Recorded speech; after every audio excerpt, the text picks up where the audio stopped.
ओम शांति। आज की तारीख है 28/11/2022। आज के बाबा की मधुर मुरली के मधुर माँ वाक्य हैं। मीठे बच्चे, पढ़ाई अच्छी रीति पढ़कर उसका सबूत दो।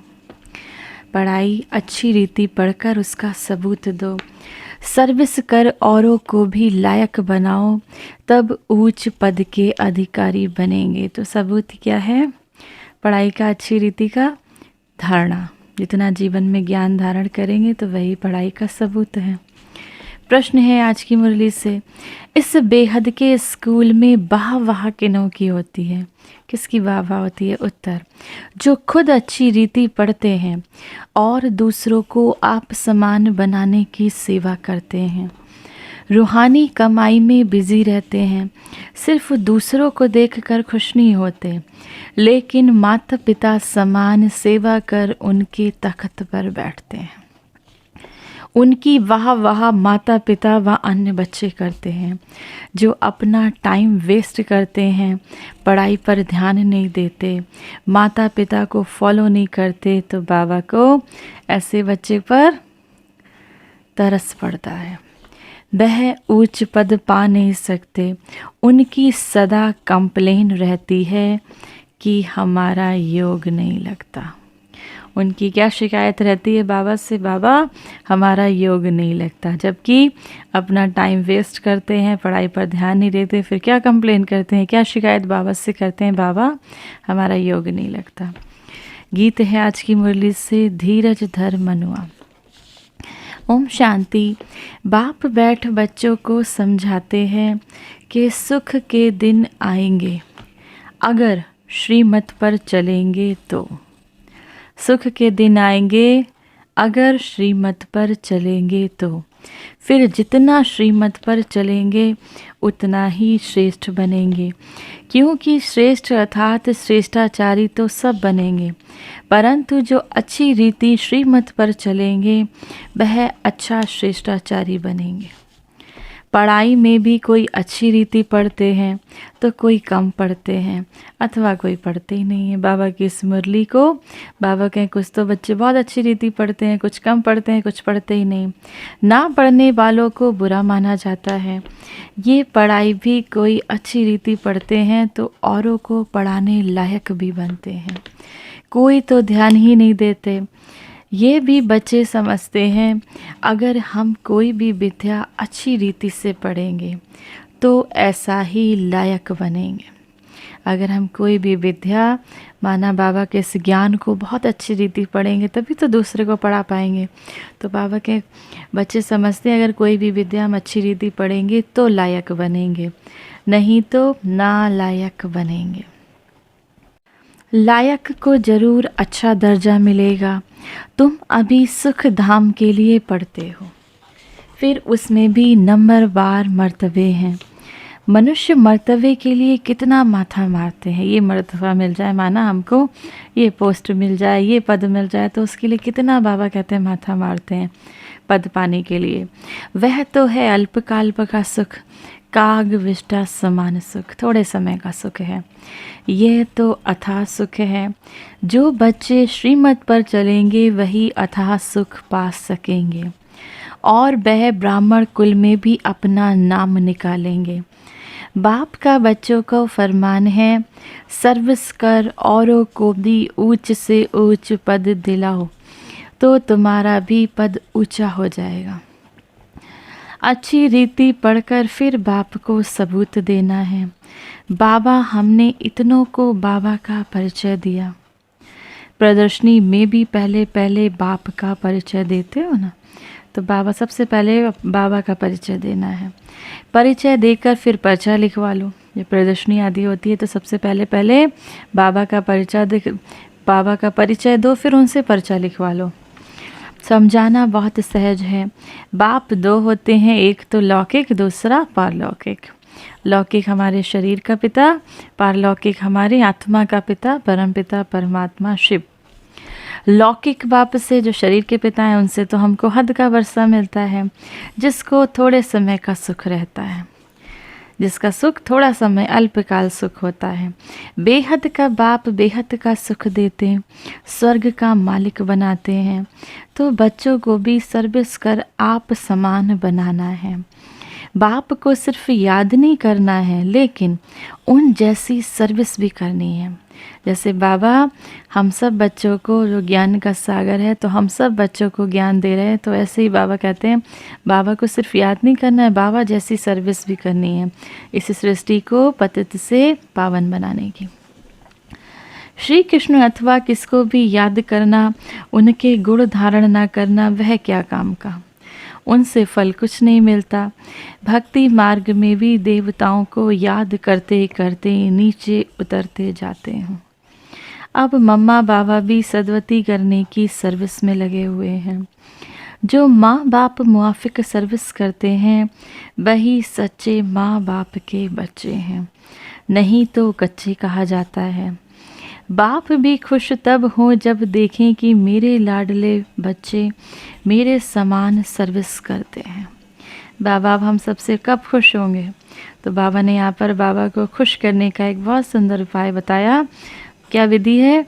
जब देखें, बाबा तब खुश हो जब देखें मेरे लाडले बच्चे मेरे समान सर्विस करते हैं, दूसरों को आप समान बनाने की सर्विस करते हैं।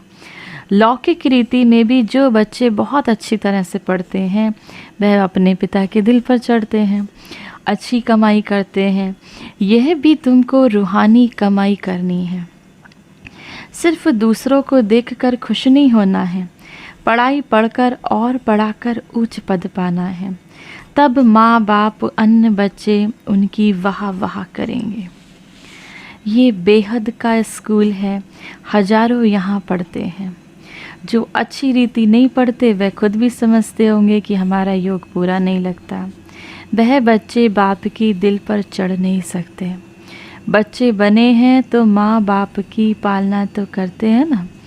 फिर भी बाप समझाते हैं माता पिता और अन्य बच्चों को फॉलो करो। सर्विस तो बहुत करनी है। वह सोशल वर्कर करोड़ों की अंदाज में होंगे। जो समाज सेवी होते हैं ना, समाज की सेवा करते हैं, तो बाबा कहते हैं वह तो माना करोड़ों की अंदाज में होंगे। तुमको रूहानी सोशल वर्कर बनना है। अगर ज्ञान है तो, नहीं तो समझेंगे पूरा ज्ञान नहीं है। ज्ञान के बदले अज्ञान जास्ती है, जिस कारण पद भ्रष्ट हो जाएगा, उच्च पद पा नहीं सकेंगे। तो बाबा को ऐसे बच्चों पर बहुत तरस पड़ता है। हर पढ़ाई में पुरुषार्थ जरूर चाहिए, पुरुषार्थ बगैर पास हो नहीं सकेंगे। कोई 2-3 बारी फेल होते हैं तो अपना टाइम वेस्ट गवाते हैं। तो कम पढ़ने वालों को जो अच्छी रीति पढ़ते हैं उनका रिगार्ड रखना चाहिए, क्योंकि वह बड़े भाई बहन हो जाते हैं। जो कम पढ़ते हैं बाबा के इस ज्ञान को जब कम पढ़ते हैं तो अच्छी रीति समझते नहीं है, तो बाबा क्या उनको फिर अपने जो अच्छी रीति पढ़ते हैं उनका रिगार्ड होना चाहिए, माना उनकी एक रिस्पेक्ट होनी चाहिए, क्योंकि वह बड़े भाई बहन हो जाते हैं। मम्मा बाबा मिसल सर्विस करते हैं। अच्छी सर्विस करने वालों को जहाँ तहाँ बुलाते हैं, तो समझना चाहिए क्यों ना हम पुरुषार्थ कर ऐसा बने, औरों को आप समान बनाएं। बेहद के बाप का परिचय देना है कि उनसे कैसे बेहद का बरसा मिलता है। वह बेहद का बाप जन्म मरण रहित सदा सुख देने वाला है। बाप 2 हैं, एक आत्माओं का बाप, दूसरा अलौकिक। अब तुम बाप दादा कहते हो, लौकिक संबंध में भी बाप दादा होता है। ये है फिर पारलौकिक बाप दादा। पारलौकिक बाप से तुम भविष्य 21 पीढ़ी प्रारब्ध पाते हो। लौकिक बाप से थोड़े समय का सुख का बरसा जन्म बाई जन्म मिलता है। जैसे जन्म लेते हो ना, तो हमारा जो शरीर का पिता होता है तो उससे बरसा मिलता है। जन्म लेते ही बरसा माना, जो पिता की प्रॉपर्टी वो बच्चे की प्रॉपर्टी बन जाती है। जन्म लेते जाओ तो दूसरा बाप मिलता जाए। सतयुग त्रेता में यहाँ का बरसा 21 जन्म चलता है। भल बाप दूसरे दूसरे मिलते जाएंगे, परंतु हम सुख धाम में ही रहेंगे। फिर द्वापर से माया का राज्य शुरू होता है। फिर हमारी धीरे धीरे उतरती कला होती है, ये बुद्धि में रहना चाहिए। फिर द्वापर से माया का राज शुरू हो जाता है। फिर जैसे हमारी धीरे धीरे उतरती कला होती है, तो बाबा कहते हैं बुद्धि में रहना चाहिए। जब उतरते हैं तो जल्दी जल्दी जन्म लेते हैं। आधा कल्प 21 जन्म लेते हैं, माना सतयुग त्रेता तक तो 21 जन्म लेते हैं। बाकी आधा कल्प द्वापर से 63 जन्म क्यों? पतित होने से जल्दी जल्दी उतरते हैं, माना आयु भी कम हो जाती है। जैसे जैसे पतित भ्रष्टाचारी दुनिया बनती जाती है, वैसे वैसे आयु का भी कोई ठिकाना नहीं रहता। अब कलयुग में तो छोट बच्चा पैदा होता है तो वो भी कहो तो पेट में ही मर जाए, या कहो पैदा होते ही तुरंत हो जाता है, तो इस समय तो आयु का कुछ रहा ही नहीं। तो बाबा कहें आधा कल्प द्वापर कलयुग मृत्यु कब होती है? बहुत जल्दी जल्दी उतरते हैं, तो जन्म भी ज़्यादा होते हैं यहाँ पर। जब बाप आए तो हम एकदम उतर गए थे। अभी तुम संगम युगी ब्राह्मण बने हो, भल तुम्हारा कलयुग के साथ कनेक्शन है, परंतु अपने को संगम युगी समझते हो? जानते हो बाबा हमको परम धाम का मालिक बना रहे हैं। ग्रस्त व्यवहार में रहते हुए तुम समझते हो वह कलयुग में रहने वाले हैं, हम संगम में रहने वाले हैं। ये विकारी बगुले हैं, हम निर्विकारी हंस हैं। तो बाबा के कितना अंतर है हम सब में। तो ये विकारी बगुले, हम निर्विकारी हंस हैं। सिर्फ बाहर से नहीं दिखाना है, अंतर्यामी बाबा तो अंदर से जानता है ना कि हमारा बच्चा कौन सा बगुला है, कौन सा हंस है। ये तो बाबा जानता है सब। बाप समझाते रहते हैं बच्चे कोई पाप कर्म नहीं करो। कहा जाता है कख का चोर सो लख का चोर। एक बार चोरी करते हैं, फिर 1-2 वर्ष शक रहता है। शक मुश्किल ही मिटता है। एक बार चोरी हो गई तो फिर शक नहीं मिटता, तो बाबा का शक फिर मुश्किल से मिटता है। तो ऐसा काम करना ही क्यों चाहिए? ये सब काम माया कराती है। जब माया माथा मोड़ लेती है तब स्मृति आती है कि हमने ये क्या किया। फिर बाबा से क्षमा मांगते हैं, तो बाबा कहते हैं अच्छा बच्चे हर जा नहीं, फिर नहीं करना। अच्छा हुआ जो हुआ, भूल बताई। अच्छा हुआ जो तुमने ये भूल बता दी, नहीं तो फिर वृद्धि होती जाती। एक बार चोरी की फिर और करते जाते। बाबा को लिखते हैं बाबा हमने क्रोध किया, काला मुँह किया, अपना भी तो स्त्री का भी किया। बाबा कहते हैं बाप का बनकर प्रतिज्ञा कर काला मुँह किया, ब्राह्मण कुल को कलंक लगाया तो सजा के अधिकारी बन जाएंगे। ऊंच से ऊंच है ब्राह्मण कुल, देवताओं से भी ऊंचा है। तुम ब्राह्मण भारत को पतित से पावन बनाते हो। तुमने सतयुग त्रेता में 21 जन्म राज्य भाग्य किया, तब तुम बहुत सुंदर थे। जब सतयुग त्रेता में 21 जन्म राज्य भाग किया तो बाबा कहते तब तुम बहुत सुंदर थे, क्योंकि आत्मा 16 कला संपन्न थी तो शरीर भी बहुत सुंदर थे।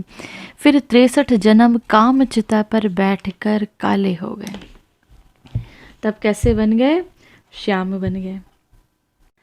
कहते हैं सागर के बच्चे काम चिता पर बैठ खत्म हो गए। फिर सागर ने ज्ञान वर्षा की तो जाग गए, गोरे हो गए। इस श्री कृष्ण की आत्मा को 84 जन्म लेने जरूर हैं। 21 जन्म सुंदर, 63 जन्म श्याम, इसीलिए कहते हैं ना श्याम सुंदर। तो बाबा कहें 21 जन्म सुंदर, सतयुग त्रेता सुंदर और द्वापर कलयुग माना श्याम, तो 63 जन्म श्याम।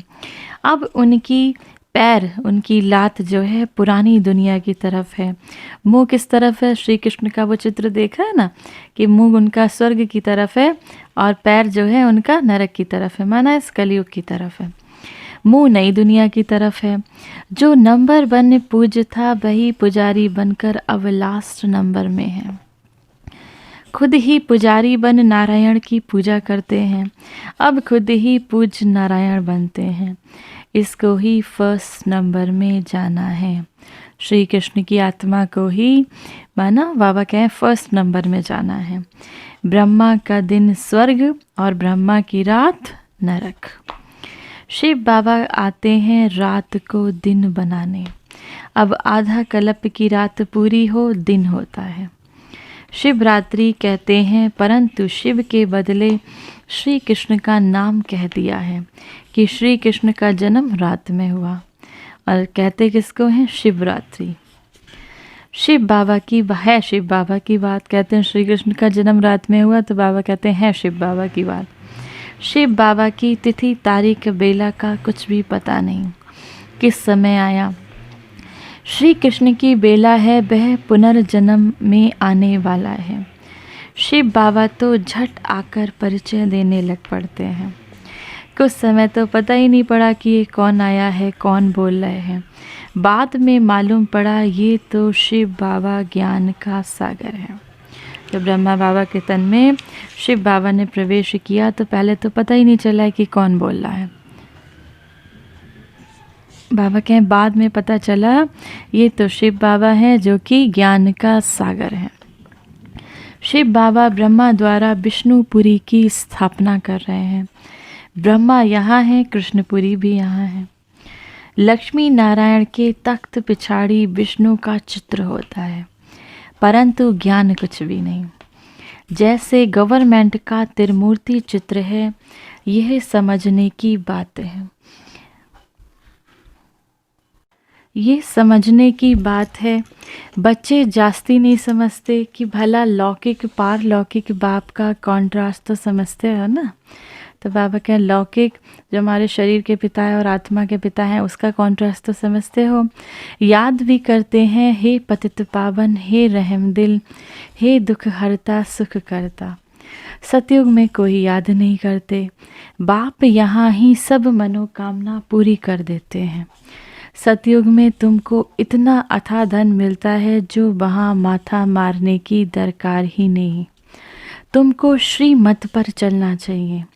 जो नहीं चलते गोया जैसे निधन के, उनको कहा जाता है बगुला। तो हंसों को बगुलों के साथ भी रहना पड़ता है। गृहस्थ व्यवहार में तो रहना ही है। इसीलिए रिपोर्ट आती है कि भाई झगड़ा करता है, फलाना झगड़ा करता है, दुनिया में झगड़ा ही झगड़ा है। तो बाबा कहें कितना झगड़ा होता है एक घर में। जो कुछ ज्ञान में जुड़े हैं, कोई आत्मा ज्ञान में नहीं जुड़ी है, तो उससे बड़ा झगड़ा होता है। तो बाबा कहें यानी कि हंस को बगलों के साथ रहना पड़ता है। पवित्रता पर भी झगड़ा चलता है।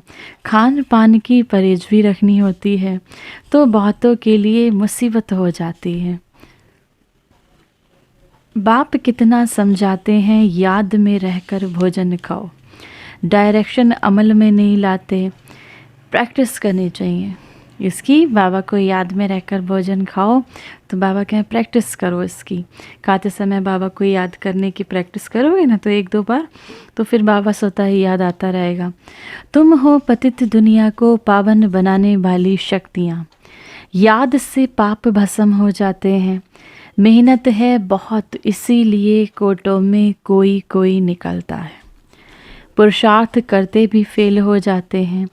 आश्चर्यवत बाबा का बनंती, बाबा का कहंती, फिर भी श्रीमत पर नहीं चलते तो गिरंती भागंती।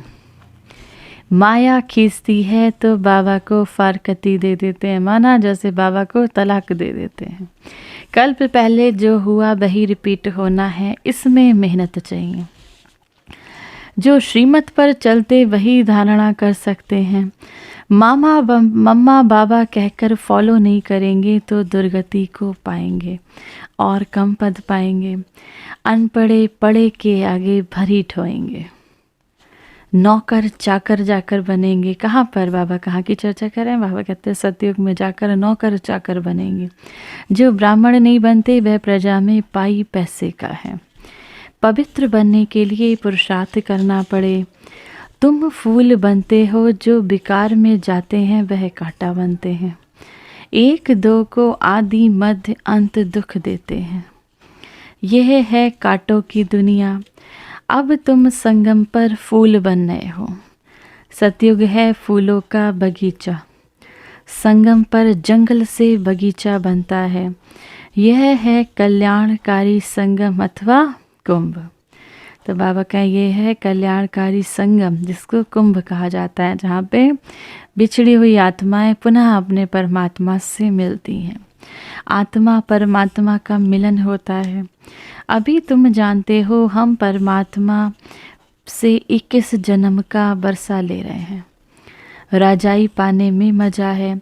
बाकी ये कहना कि तकदीर में होगा, तो जो नहीं का मेहनत करना चाहते हैं वो क्या कहते हैं, जो पुरुषार्थ नहीं करना चाहते हैं, मेहनत नहीं करना चाहते हैं, लौकिक में भी देखो तो क्या कहेंगे, अरे तकदीर में होगा तो मिल जाएगा। तो बाबा कैसे क्या होगा, बेहद का बाप का परिचय देना है। तुम अनुभवी हो, सर्विस तो करनी है। दिल से पूछना है कि हमने कितनों की सर्विस की। ज्ञान है तो सर्विस में लग जाना है, ना तो ज्ञान, नो ज्ञान तो नो सर्विस। बाबा कहें नो ज्ञान, अगर ज्ञान नहीं है तो सर्विस भी हो नहीं सकती। तो नो उच्च पद, नो ज्ञान नो सर्विस, तो नो उच्च पद माना, ना तो ना अगर ज्ञान नहीं है तो ना सर्विस कर सकते हो, ना ही सतयुग में ऊंचा पद प्राप्त कर सकते हो। तकदीर में नहीं है तो पुरुषार्थ भी नहीं करते। अच्छा, मीठे मीठे सिकी लदे रूहानी सर्विसेबल बच्चों प्रति रूहानी बाप बा दादा का याद, प्यार और गुड मॉर्निंग। रूहानी बाप की रूहानी बच्चों को नमस्ते। हम सब रूहानी बच्चों के रूहानी माता पिता बाप दादा को याद, प्यार, गुड मॉर्निंग और नमस्ते।